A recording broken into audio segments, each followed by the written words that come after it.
Kemudian cukup banyak riwayat yang berbicara tentang masalah kelompok ini. Di antaranya riwayat Bukhari juga, telah datang seorang badui. Ini cirinya mereka ya. Datang seorang badui kepada Nabi SAW, lalu Nabi SAW, ya, orang itu berkata, "Ya Muhammad, uhkum bil adl fa innaka la ta'dal." Wahai Muhammad, orang ini kurang ajar sekali, tidak sopan, tidak sebutkan ya Rasulullah gitu. Wahai Muhammad, berlaku adillah, karena kamu tidak berlaku adil. Nabi SAW sempat marah dan mengatakan, kalau saya tidak adil, lalu siapa yang akan adil?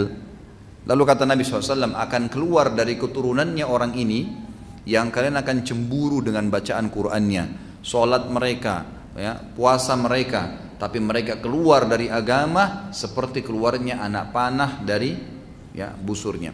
Maksudnya, kata para ulama hadis mengatakan, ciri-ciri kaum Khawarij yang pertama adalah paling suka menyalahkan orang. Paling suka menyalahkan orang, itu ciri yang pertama. Dan mereka selalu mengambil hukum dari Al-Quran secara zahir, yang kelihatan saja. Misal begini, perangilah orang-orang kafir. Ya sudah, siapapun kafir, menurut definisi mereka dibunuh, halal. Siapa saja. Tanpa melihat bagaimana Nabi SAW memilah antara kafir harbi, kafir zimmi, orang yang kafir memang mau berperang, orang kafir di bawah naungan pemerintah Islam, itu mereka tidak bedakan, pokoknya kafir halal, boleh dibunuh. Siapa yang tidak sefaham dengan kelompoknya, kafir, halal darahnya walaupun syahadat.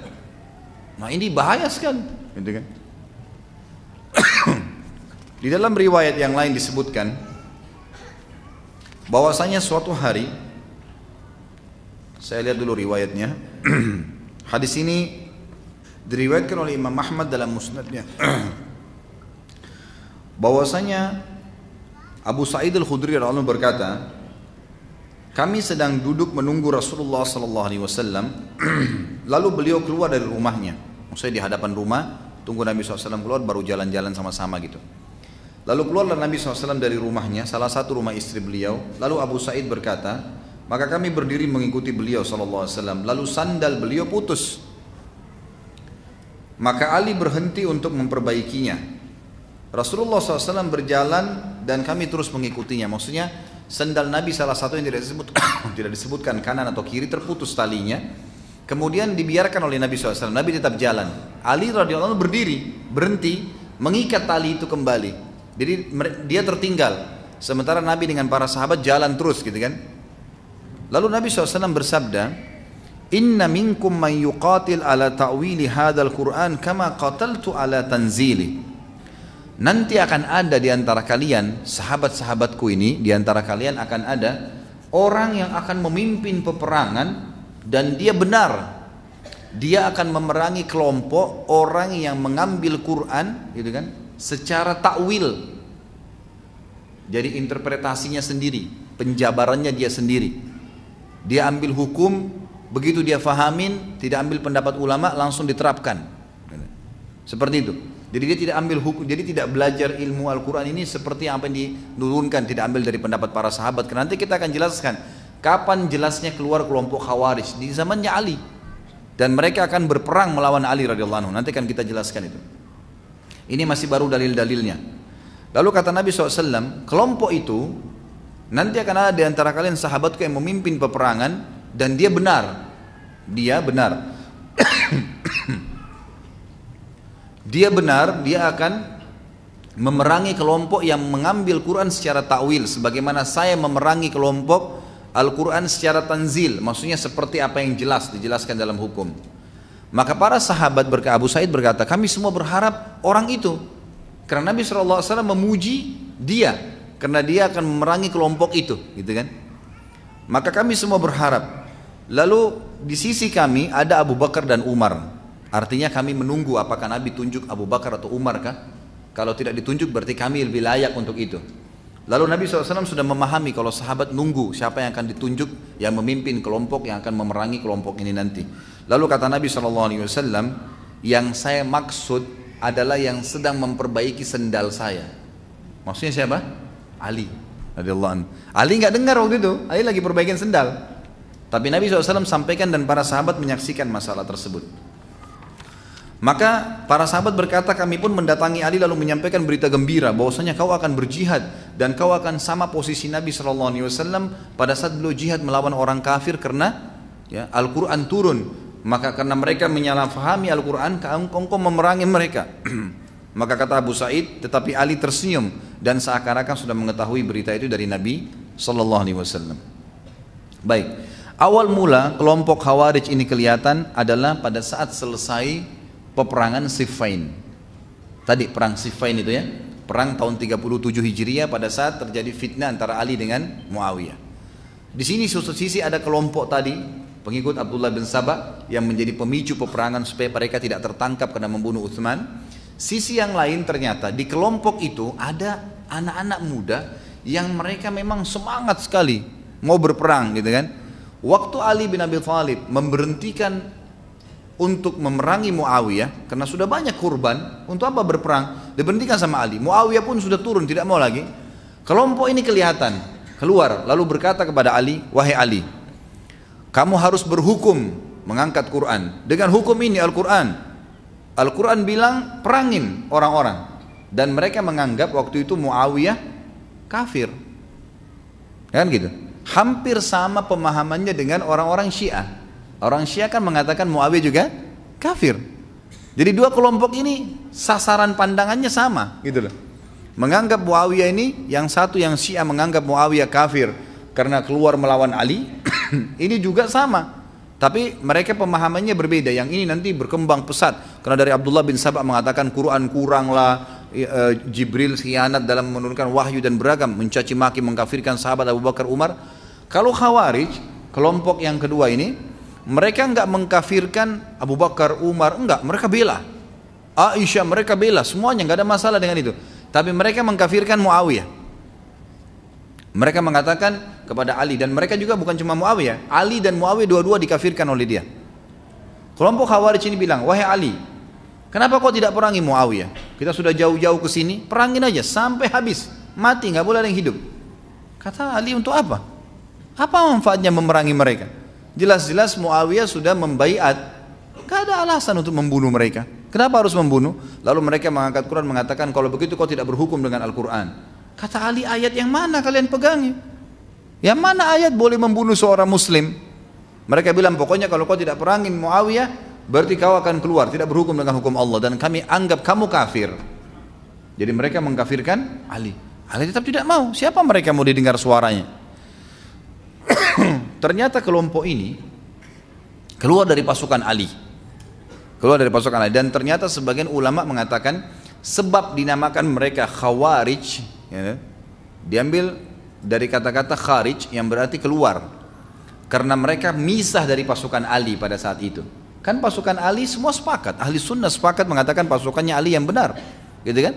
Karena Ali ingin meredam fitnah dan kena fitnah memang, dan beliau adalah khalifah yang terpilih pada saat itu. Tidak ada yang pungkiri masalah itu, gitu kan? Dan ini banyak orang-orang Syiah tidak faham kalau ahli sunnah mengakui khilafahnya Ali, khalifah Rashidah terkenal. Dan kita sudah jelas ahli sunnah juga mengatakan Muawiyah berijtihad dan beliau salah, gitu kan?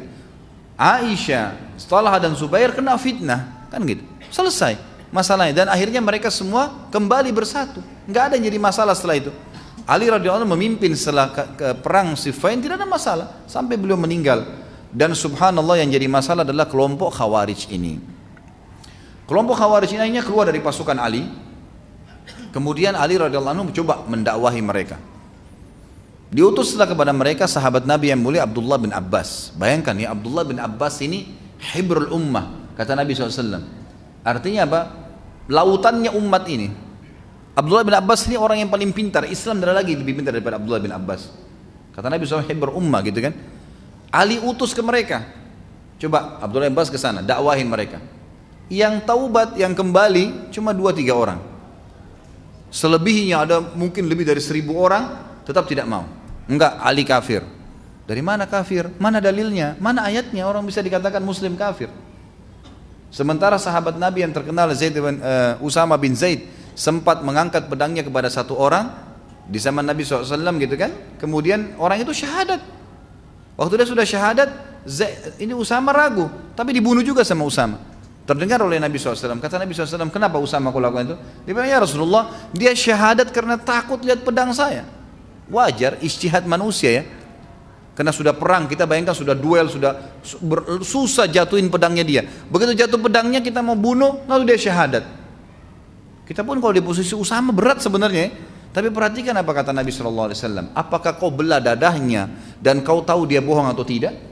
Terus Nabi SAW ulangin, terus diulangin. Artinya orang yang syahadat gak boleh sembarangan dibunuh. Kelompok Khawarij tidak menghalalkan darah orang yang tidak sepaham dengan mereka. Pokoknya yang tidak sepaham dianggap kafir, boleh dibunuh, halal. Nah ini bahaya sekali, gitu kan? Makanya berbahaya. Pada saat itu mereka keluar didakwain. Abdullah bin Abbas dakwain tidak bisa taubat. Bagaimana kalau yang kayak kita sekarang?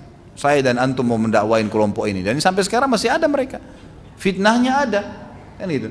Kata Nabi SAW, ciri-ciri Khawarij dalam hadis lain riwayat Al-Hakim adalah anak-anak yang sangat muda dan mereka tidak mengikuti Al-Quran ini sebagaimana tanzilnya, sebagaimana diturunkan. Maksudnya turun Al-Quran kepada Nabi, Nabi jelaskan kepada para sahabat. Artinya harus kita fahami Al-Quran seperti pemahamannya sahabat.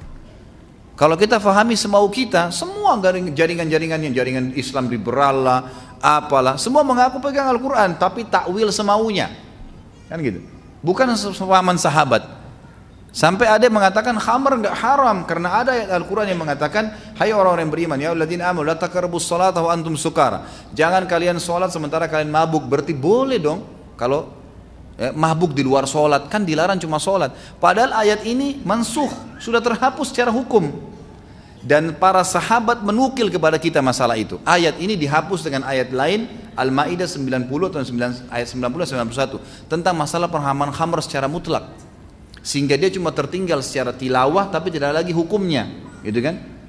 Tentang proses pengharaman khamr. Tapi mereka tidak mau nangkap itu, tidak mau memahami dari para sahabat, maka akhirnya mereka menghakimi ayat seperti apa yang dibaca. Kan gitu. Jadi seperti itulah akhirnya mereka kacau balau dalam pemahaman agamanya. Karena ayat Al-Quran kan turun bertahap sesuai dengan kejadian-kejadian, gitu kan? Seperti itu. Maka mereka adalah ciri-cirinya anak-anak muda yang tidak mengikuti Al-Quran sebagaimana tanzilnya turun kepada para sahabat dan kejadian mereka. Mereka malah menolak. Kemudian Ali radhiyallahu anhu waktu melihat hal tersebut, datanglah beberapa orang kepada beliau dan berkata, wahai Amir Mukminin, perangi aja mereka sudah. Orang-orang ini tidak mau taubat, tetap menganggap anda kafir, mengatakan Muawiyah kafir. Ini akan menjadi fitnah yang besar. Kata Ali tidak. Selama itu masih pendapat mereka belum melakukan perbuatan merusak, nggak boleh kita tumpahin darahnya. Masih muslim. Jadi kalau ada orang tebarin pendapat, lawan dengan pendapat. Jangan antum debat, dia salah, antum jok mukanya, nggak boleh. Nggak usah, doain aja. Lawan dengan debat, udah selesai. Nggak ada jor-joran. Tapi kapan dia memulai itu, antum harus melawan, gitu kan? Makanya pada saat kaum Khawarij ini yang tadi keluar dari pasukan Ali itu, dia tahu Ali mau kembali ke Kufah, di tengah jalan mereka kembali duluan, lalu mereka mulai membunuh siapapun yang mereka sebarin. Ali kafir, Muawiyah kafir. Ada orang bilang, siapa yang bilang? Dibunuh. Pokoknya harus sefaham dengan mereka, mengatakan dua sahabat ini kafir, gitu kan? Yang tidak sefaham dibunuh. Sampai-sampai dalam beberapa riwayat dikatakan mereka membunuh wanita hamil yang ditemukan di tengah jalan.